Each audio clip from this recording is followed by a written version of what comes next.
দেখুন, বিহারের বিধানসভা নির্বাচনের ফলাফল ঘোষণার প্রক্রিয়া চলছে, কিন্তু এর মধ্যে বিজেপির কিছু নেতা, বাংলার অথবা সর্বভারতীয় বিজেপি, তারা বিহারের সঙ্গে বাংলাকে রিলেট করে এরপর বাংলা এই ধরনের একটা ন্যারেটিভ তৈরি করতে চাইছেন।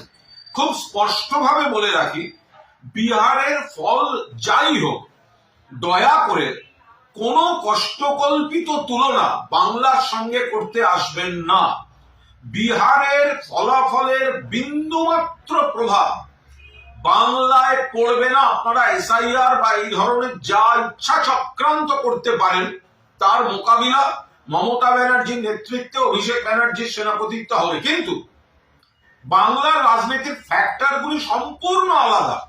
এখানে উন্নয়ন, এখানে বাংলার সম্মান, বাংলা ভাষার সম্মান, পরিযায়ীর প্রতি চূড়ান্ত অপমান বিজেপির, তাদের অধিকার রক্ষা, বাংলার মানুষের বৈধ ভোটারদের অধিকার রক্ষা, কেন্দ্রের টাকার জন্য বঞ্চনা, প্রতিশোধের রাজনীতি। এখানে বিজেপি মানুষের দ্বারা প্রত্যাখ্যাত, আর শীত গ্রীষ্ম বর্ষা মমতা বন্দ্যোপাধ্যায়ের ভরসা, যার উন্নয়নের মডেল অন্যান্য রাজ্যকে অনুসরণ বা অনুকরণ করতে হয়।